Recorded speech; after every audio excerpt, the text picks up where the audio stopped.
majority of all kids are going to be interested in jumping into this? Oh, big time. They Yeah. love it. Now, I don't, this is the very limited version. Like the cool thing about using um, this version, because the version I'm going to show us runs on the Chromebook. Even the kind of cheap Chromebooks that our kids are getting, because obviously they're more powerful Chromebooks. They don't need the powerful Chromebooks, but the students that have their own copy, whether it's on PlayStation or Nintendo or computer or even their phone, they'll go way beyond whatever you assign to them. So like you're limited, but the students will run with it. And I know that the title is Minecraft for storytelling, but it does apply to math, maybe even history too. So I probably could have done a better PR job on this. I can see me using it for my Avid kids too. Oh yeah. And I'm gonna talk a little about um, it's called Minecraft Education Edition. That basically, if your district has Office 365 accounts for the students, they can get for free. And there's also a version that runs on Chromebooks. But I know for SUSD, like we have G Suite and the Chromebooks can't run it, so it's not an option. But for people in districts that do have it, yeah. Hi, Angie.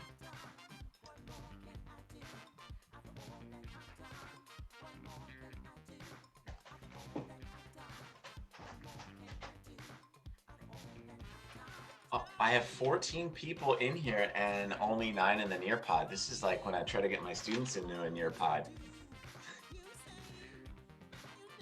Got to offer extra credit. Oh, yeah, I always threaten that. I'm like, I could give a grade just for you getting in there, but I don't know. Sometimes the kids actually have legitimate technical issues, and so I have to try not to be too evil. I meant us, Alan. You got to give us extra credit. Oh, I don't give extra credit. I'm stingy. Alan, Only for. I don't know how to do the, I'm sorry, the Nearpod thing. I'm sorry. Okay, so I'm going to put the link in again. I'm going to have. So when you click on it, it's basically, if you've never used Nearpod, it's really just Google Slides on steroids. I went to a training, but I haven't really used it. No. So I put it says, welcome to your lesson. I put my name. Yeah. So yeah, when you go and just put a name, keep it school appropriate.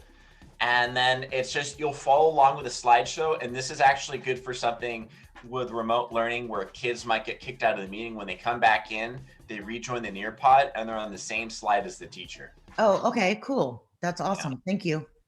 You're welcome. Where do you teach, Alan? Or are you I'm at Mendez Fundamental Intermediate School in Santa Ana Unified.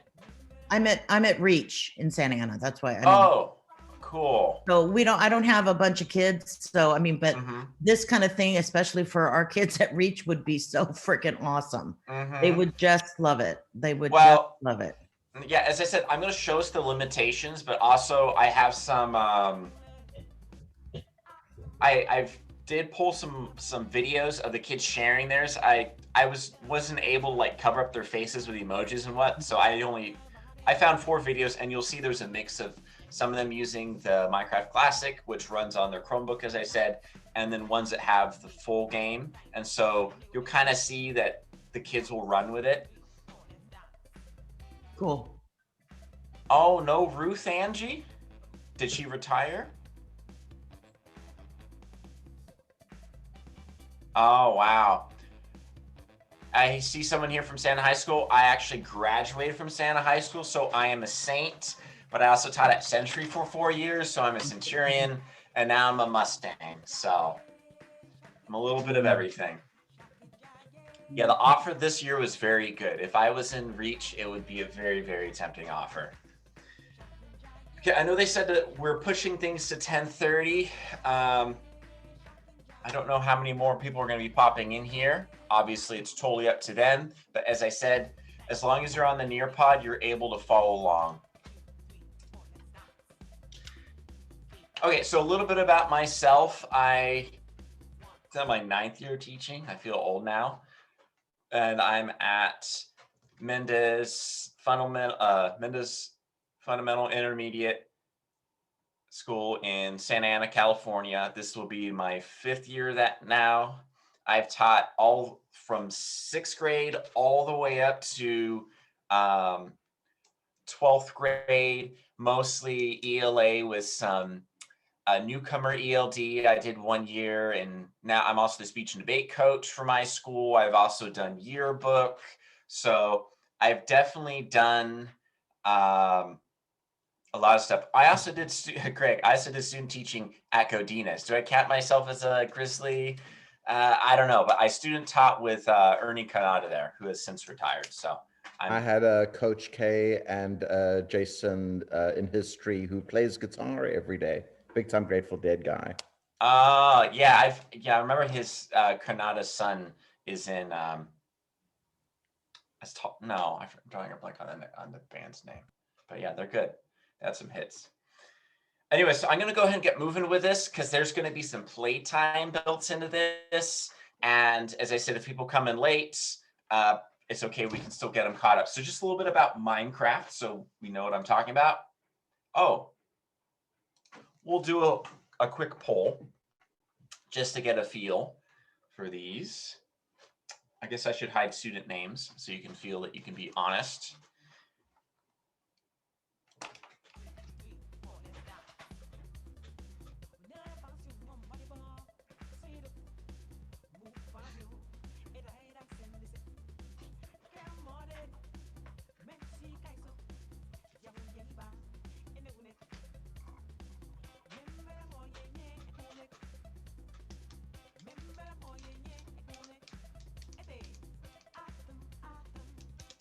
By the way, the music I've been playing, assuming everything is in working order, is the BBO Sound Machine.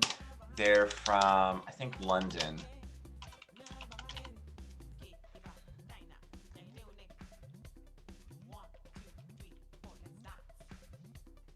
All right, let's go ahead and look at our results here. Actually, I don't even know what's sharing on the screen. So it looks like most people have played a little tiny bit, which is definitely going to make today easier. A lot of people have kids, siblings, possibly living there part-time. I had 7.1% not answer. Okay, cool. Oh, one person even, I think he beat the Ender Dragon. So very fun. Okay, so a little bit about Minecraft. If you don't know what it is an open world sandbox game that is still evolving since its inception in 2009. So it's an old game. I teach 6th grade, so the game has been around pretty much as long as the kids have been alive, which is really trippy to think of. It is the best-selling video game of all time. I looked it up. It's 200 million copies sold as of May 2020. It's become super popular during the pandemic. Kids stuck at home, they get to explore, they get to play. It's good, clean fun. So I'm sure they've sold even way more since then. It has an active modding community and an annual convention. If you're interested in it for yourself, it's actually reasonably priced. I think maybe $27 or $30, depending on what version. Or if you get it on your phone, I think it's like $7. So definitely something that's very accessible. Oh yeah, I mentioned that. Now there have actually been some schools that have had virtual graduation ceremonies. Berkeley was kind of one of the big ones. They call it Blockly. And also many colleges and universities now have virtual tours. So I'm gonna share this link so you can actually kind of look at those. I think one of these, I couldn't find a site with one of them, so it's just kind of to point you in the right direction. And if you're wondering, well, what about Education Edition? If you haven't heard of it, a little information. It is currently free for students and educators with an Office 365 education account. I see Craig mentioning the code.org activities. Yes, those are awesome. Those are really for the full license version, and they're not going to apply to Minecraft Classic, which I'm going to show us today. So it puts us in an odd position where, obviously money is limited. And in this case, even if you had all the money in the world, if your district isn't giving your students Office 365 education accounts and giving them access to the Play Store, they might not have access to it. So, I want to keep things equitable. I make it clear with the lesson that I'm going to show you that they don't have to buy it. I make that very clear because I don't want angry parents, panicking they have to pay $27 or $30 or something, because it's not required at all. I mentioned there's a newer Chromebook edition, but it needs a powerful Chromebook and access to the Play Store, as I mentioned. So I know I'm sure the Chromebooks that my district is giving the students, they're super powerful tool, but I don't think they would run it anyways. And if you do have the education edition, I am super, super jealous of you. They have amazing lessons and activities and really educator hubs for different content areas, for the sciences, for math, language arts, history, coding. So there's so much in there. It's really amazing. We're limited what we're able to do with Minecraft Classic, but it's still a really good starting point. So anyways, Minecraft Classic, they made it for the game's 10-year anniversary. It's kind of buried on my official Minecraft website. So I'm gonna give you the link to it. We'll play around with it. There's no mobs, so no animals or monsters. As I said, it's 100% free. It's legit. There's nothing sketchy about it. And I'll show some videos of what the kids were able to do that. So I'll talk about kind of my setting assignment, and then I'll show you some examples. Setting is often taught as time and place if you teach ELA. Time can also include time of day, historical period, weather, season. Place is both geographic space, like where on Earth, and immediate surroundings. Well, the thing I found is that when I've had students write about setting, they don't really know what to say. I ask, where does the story take place? Oh, in a school. Okay, describe it. Oh, it's a school. But when I ask them in Minecraft Classic, in this assignment, to show what that looks like, you actually see, they are imagining what it looks like. They're creative, but they're also, they're showing what they're thinking when they're reading the story. So there's definitely a lot you can do with it. And I do have a link to the assignment here that I can't click because it's an AirPod, but so you can just make a copy of it, and you might have to tweak a few things and it's ready to go. So I'm going to go ahead and show us some student examples so you can kind of see. We read a story called Priscilla and the Wimps. I'm drawing a blank on the author's name. I'll look it up in a moment. And so I had students create what they felt the school looked like in the story. And if some of them mentioned Priscilla's home, the character's home, I had them write a sequel as a narrative writing assignment. So I'm gonna show you what I did for Priscilla and the Wimps. Sorry, my dog is barking. What I did here was I built a school. So I'll just go inside. Here are the lockers where it all started, and here's a classroom. I was gonna build a classroom, but it was gonna take longer. So I just decided just to put it right there. And I put red because it's a normal color. These stairs are where you lead to the path to the school. I didn't really build anything here because it was going to take really long and it was already hard. I think I was talking during the class session. These are bridges that I built to so the students could pass. And I built a lake so it could look good, but at the same time I kind of think there's a lot of blocks here. And I put some trees, and yeah. So I love the thought process that went into that, and by having them record the Flipgrid video, they're walking you through it. So if it's a story, if you want to go beyond setting, it all depends on what directions you give them. Now, if you're here for another content area, I will definitely touch on math. I just want to show you one other video. This is a kid who has the full version of Minecraft, so he went way above and beyond. Okay, so I did the school. This is the second floor.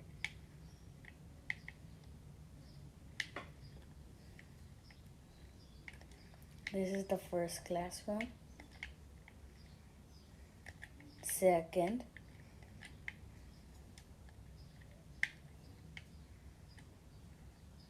A balcony.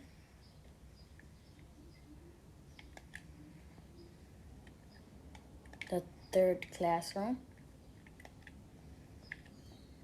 The cafeteria.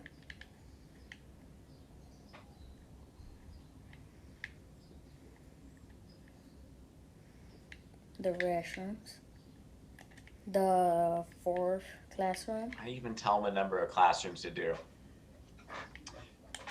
A house, another house. So as you can see, this kid did a lot, and I actually assigned this right before Thanksgiving break. And you know, so kids worked on over Thanksgiving break, and there are some that just did it in class, maybe, you know, even 1 hour is enough to at least get something done. And what I'm going to ask us to do in a moment really doesn't take that long. It all depends on what you're asking to do it with. So I'm going to get to math next. So Minecraft is a block-based 3-dimensional environment. So anything having to do with distance, area, and volume is fair game. You can create shapes using a set number of blocks. So, you know, if you're kind of working with volume, okay, well, what can we build with 9 blocks? You can show symmetry and asymmetry. You can plot X and Y coordinates. Now, since Classic doesn't have a spectator mode, you need to build a pillar, and I can show you how to do that in just a moment. Okay, I'm going to go ahead and give us the link to Minecraft Classic. I'm going to put it in the chat for you, or you can try to type it, but it'll be quicker. So when you go there, it's going to open up. It'll say generating world. If you've played the full game, like, oh, this is so familiar.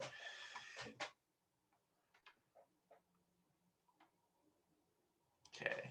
So when you reload it, anything that you build will stay there, but if you reload the page, it regenerates things. So I kind of want to generate a new level from scratch. Oh, I can do huge. That's awesome. So anyways, the assignment I'm giving us once we go there is to build any of the 4 following: a 4-walled cabin, a pyramid, an underground bunker, or a tree house. The kids love to do underground things. You can also share the link with other people. Oh, it's taking its sweet time. Or maybe it's frozen. Okay, anyways, so that's kind of my prompt, if you will. And I'm going to leave the controls up for you so that, you know, it makes it easier to jump into. So those are the direction, you know, how to get around. You could B is to choose different blocks. I think you have, is it 64 to choose from? Oh, here we go. Ooh, that's a big world. It seems to go a little slower since it's a big world. You don't have to generate a giant world.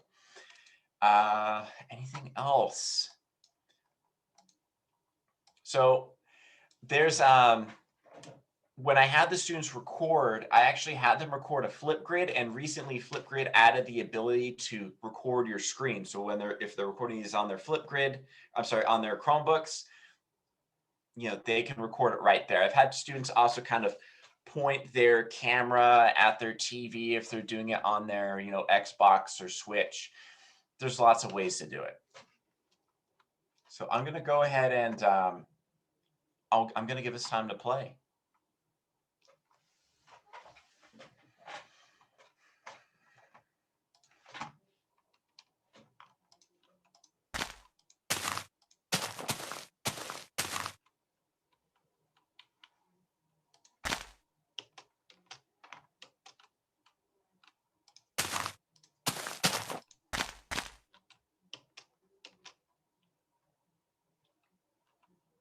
Oh, generate Steve. So Steve is the main character that you normally play as, and it looks really wonky, but I found the kids doing this. I didn't even know about it, but you can generate, if you push G a bunch of times, you have a bunch of random models running around. But actually, this could be useful. Let's say they're building the setting for a story like I did with they're building a school. If they want to have somebody walking around that space, they can push G and they have something so that when they record, they can at least show people moving around. If it's a city, street, as I said, a school, lots of different things you could do. And they look kind of scary, but it's all good. And then F is for fog or field of distance. And so I had in the story, it snowed at the end. So the one that the student had the full version of Minecraft, they built it in a snow biome to make it a little more accurate, but you can play with these different things. And then block, B is for block. I think you have, maybe it's 32 blocks to choose from.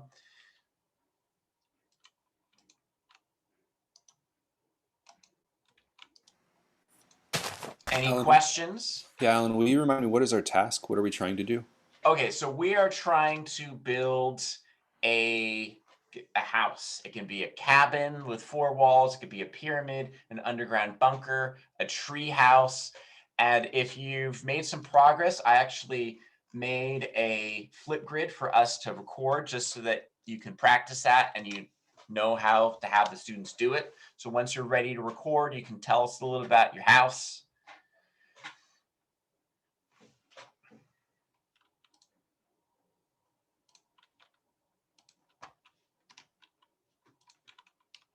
Now, I mentioned if you're doing math and you want to have them plot XY coordinates, again, we're really limited with what we can do with Minecraft, but it's for the wonderful price of free. But if because you can't do spectator mode where you kind of float around, what you do instead is you build a pillar. So you kind of jump. Oops.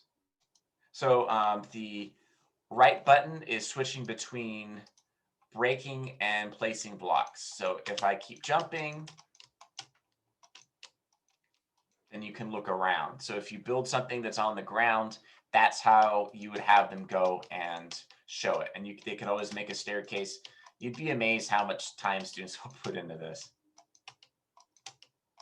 But you know, if you're getting them to talk about a story, if you're getting them to talk about a mathematical, more geometric idea, then that's what we really want. You can also have them write as a Google Doc, but I have had much better luck having them record a Flipgrid and talk about it. And by the way, any other questions? Yeah, sorry to interrupt. I got another question. So if I'm on a Mac, I'm hitting B and nothing's happening other than the option to select something? So when you click B, do you get this little select block thing? I do, and I'm selecting a log, and then I go back in and, you know, I select it, and then I try to place it with B, and it just brings that up again. Okay, so B, so to play, I should have explained the controls better. So you use the mouse, the right button, or if you have a trackpad, it might be clicking with 2 fingers, is to switch between placing a block and breaking a block. I think that's probably why some people are confused. So for example, here, I built my pillar. Let's say I want to just break this wall.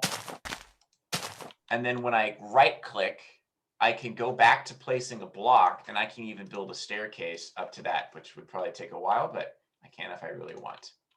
Good question. Okay, any other burning questions? Do you figure it out, Tracy?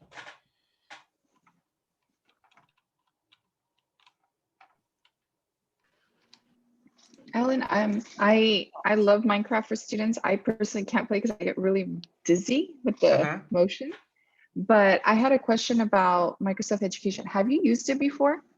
No, our district, we have Outlook for the teachers, but other than that, the kids have G Suite. So there's not really even a way for me to even go and play around with it. But if your district has it, definitely look into it. Yeah, because I tried doing it during when the school shut down last year, because our students did have Microsoft accounts, but I had a hard time having them be on the same world as I did, even after sharing a code. And I was just wondering if you knew the work around that, because I've heard different people say that you have to be like in the same Wi-Fi to be able to be playing together. Like it wouldn't work remotely. You have to be like in the same school. So which version so I was just curious.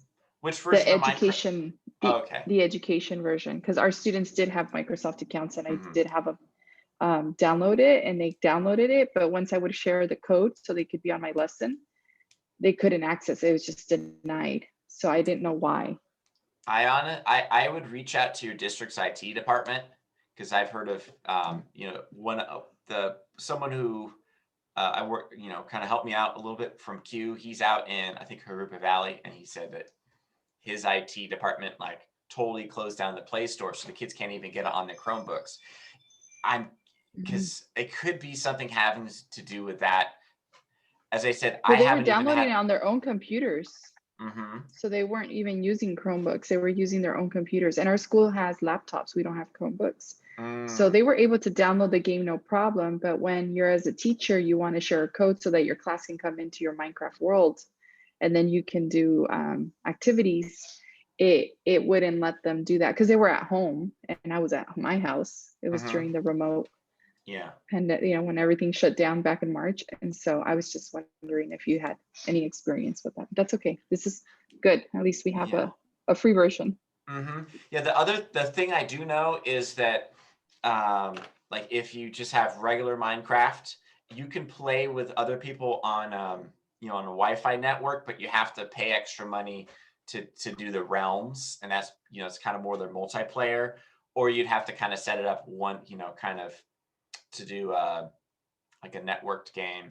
So it's just something that I personally don't have experience with. But since you mentioned sharing worlds, you can actually there's this link here. You can copy the link, and then the kids can share it. Like, let's say you have them in groups. I think the max is 10 people within a world, and so they could actually be working within the same world.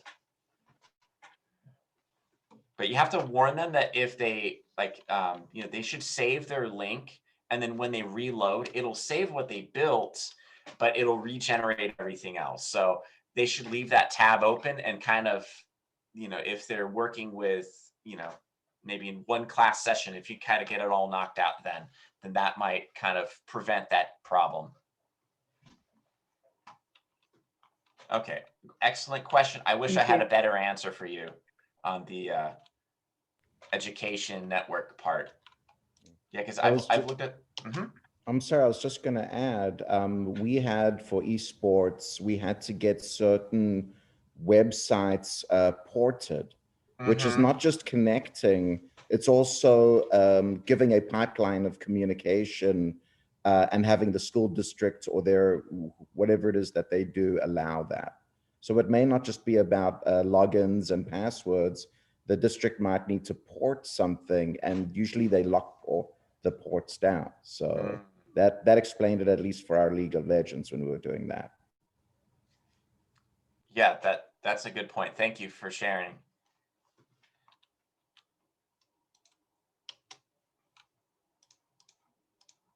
And are you what school are you at, Craig? Mission Viejo High School. Go Diablos.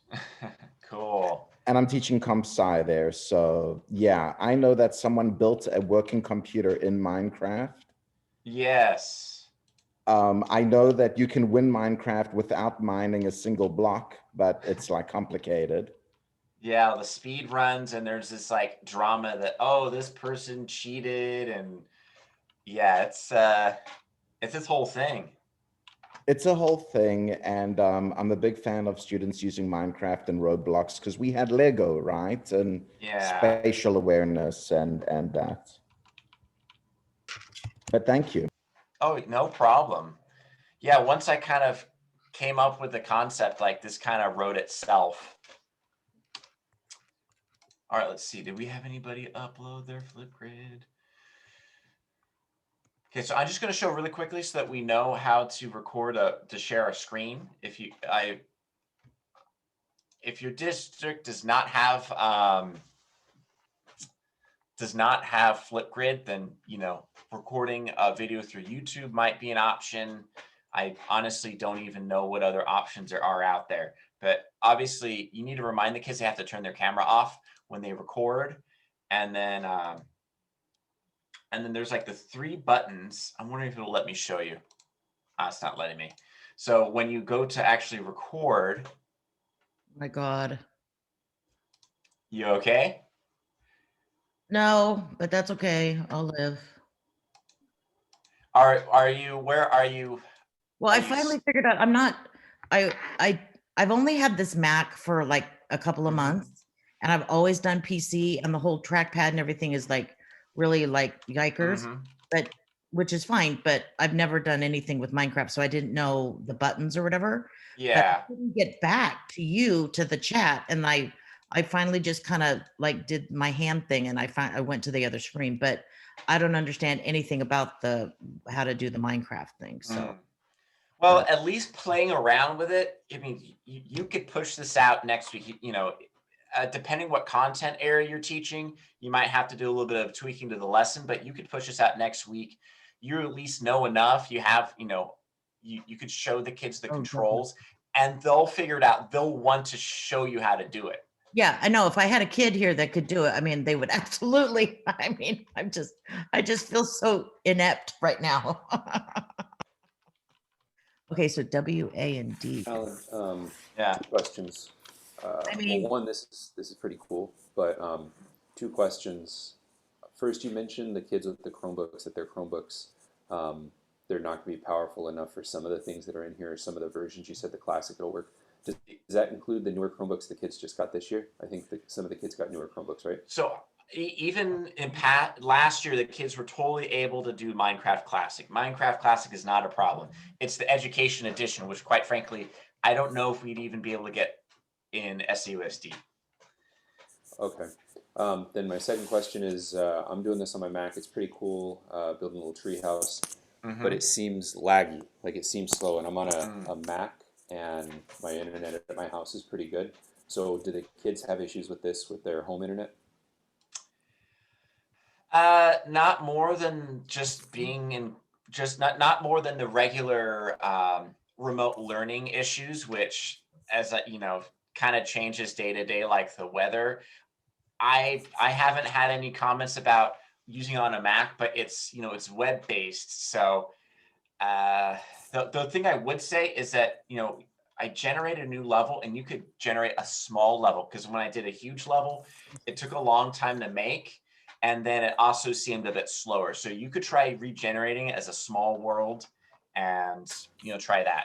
And for the kids, like, they don't need a giant world unless, you know, because how big a shape are you going to have them make? True. So I can already see it smoother. the water. Yeah. You can't place water in this version, unfortunately. But what you can do is you can get the sponge. If you go to the blocks, it looks kind of like SpongeBob. And then once I can finally get to water, you can soak it up and then kind of manipulate things in the water. I can't get out of the water. You have to build your way out, actually. Oh, shoot. But because this is not survival, you can't drown in the water. So. No, I've been there for a while. I for sure haven't drowned yet, but. Yeah, you just have to dig yourself out. As I said, if you go to the B, go to the blocks, and it's the sponge. It looks like kind of like a sponge. Yeah. And then you can soak up the water, and it'll make it easier to move around when you place it. I'm a console player, so I know this is like PC gaming. And for me, I'm having a hard time like using the commands, using my mouse and all that, because I'm used to using like a console, like an Xbox or, you know, retro, or even, you know, our arcade base. So like, for me, it's awesome. I've seen kids make, my kids, I use it in 4th grade for mission building. And I use it for when we do projects with Gold Rush and everything. They can build their own atmosphere. I give them lots of options. They can, in Fortnite, they use a creative mode or this. But I myself, I have a hard time with it unless it's console based. Yeah, I'm the opposite. I'm so used I grew up with a computer. I was lucky enough to grow up with a computer, and console, like it's hard. What the only computer? Game I played console was King's Quest, and that's it. And that was a long time ago. Old school. I grew up with a 486. Ooh. 60 was it megahertz or gigahertz? Nothing wrong with that. Yeah, my dad was kind of stingy, so I had that computer for like, I don't know, 8 years, much later than we should have. I had a Commodore 64. Old school. I had Atari 2600 and I still have that. Yeah. My first console and an Intel Vision. And then we went to Nintendo. And then we went to arcade. Nintendo 64. Awesome. Also, I agree with the assertion, though, to use the spatial way of communicating.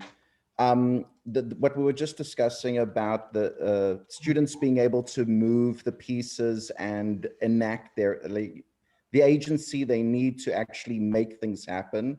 I watch my kids, they're very good with their left hand and the WASD and the moving around. They're very good at moving their viewpoint around, which is on the mouse. They back up incredibly quickly. I wish they could do that all with language. So I see the point of saying, you're not going to be writing words. I need a spatial representation. I mean, it's obvious for math and counting and blocks and, but, you know, I'm trying to just think right now, well, how do we apply that to algorithms or, you know, so costing I can do in accounting. I can do a whole costing thing and give me volumes. So I'm seeing those connections and moving away from words for some of the activities and moving towards spatial representations. That's what I'm saying. Well, one thing, you know, teaching ELA, if let's say I show the students like a short cartoon, I want to have them write the theme. If there are words in there, they'll just regurgitate those words and not necessarily think on a thematic level. So there's this animation school. I'll type it in the chat because it's really amazing. But it's this French animation school, and for projects, they make these like short cartoons between like a minute and maybe 6 minutes. And a lot of them have no words, or it'll be in French.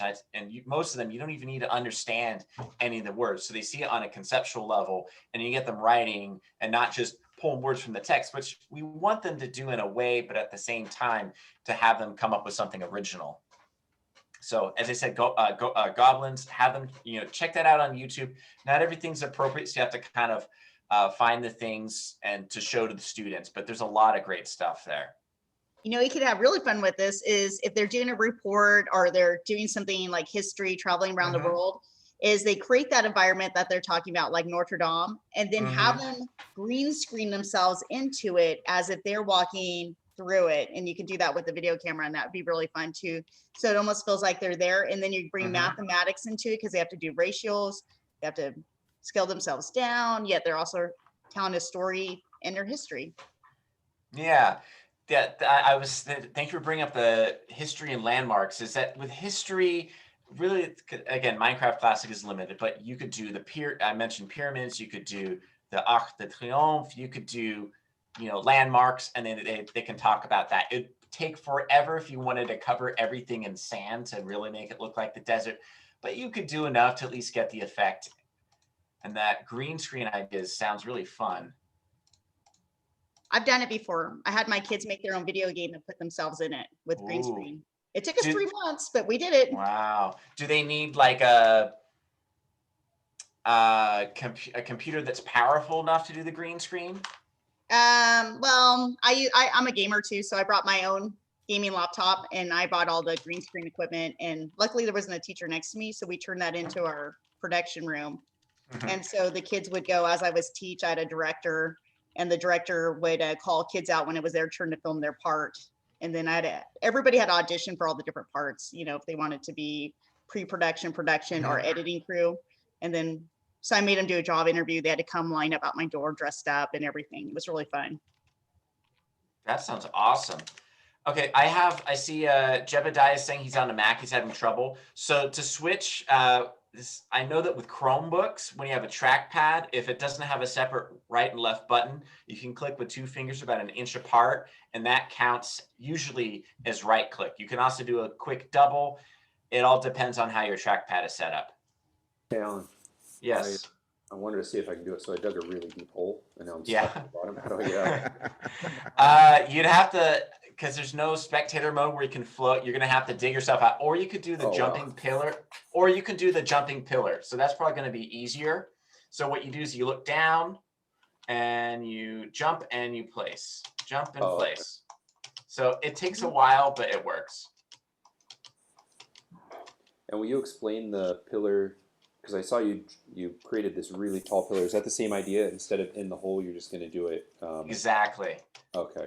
Yeah, so if you want a bird's eye view, you can do, like, let's say you do a monument, you want to show the pyramid from above. And one thing that I should mention about doing shapes is if you have them do like an alternating, like a checker pattern, it's going to be much easier for them to count. You could have them like, oh, use a different block a different color block every 5 blocks or whatever it might be. And then you can have them go up and they can count or something along those lines. So I know there's like, you can do this kind of thing with Lego World. They have theirs, and they have Fortnite has creative mode, and there's this, and Roblox is really popular with the kids. Do you know if there's any other games? Because for me, I love Pokemon, and I know the kids love Pokemon Go and things like that. Do you know if there's any other games that offer like creative mode like this that you could build besides those 4 main ones? I know that there's the Dragon Quest series it's a Japanese like RPG series, and they have like now 2 games that are basically Minecraft clones that's in there. And actually, I think it's Dragon Quest Builders 2. There's like a free demo that's like super long. So if the kids have a console, they can go in there and play that. But it's not really something that you could count on everyone having access to. In fact, I'll go ahead and put the name of that just if you want to put that out there as a recommendation. The other one I was thinking was The water again.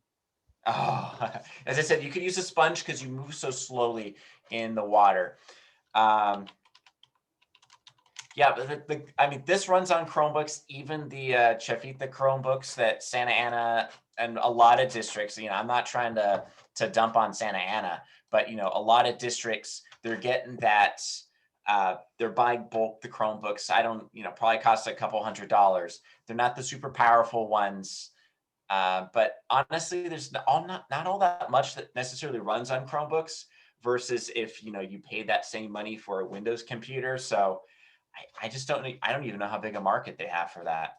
I know our school district bought Chromebooks, and I got last year Lego World to donate 100 licenses for Lego World to do this kind of stuff, but we couldn't even use them because we had Acers and we have Google Chrome, but we can't even use the licenses, and they donated all of them for my class, Wow. for my grade level. I got them donated, but I'm like, what am I going to do? We don't have the right equipment.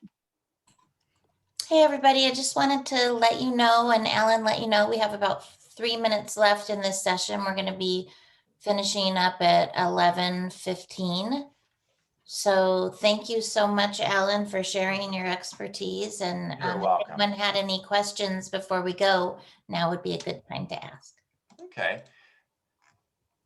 Are you on Twitter so we can follow you?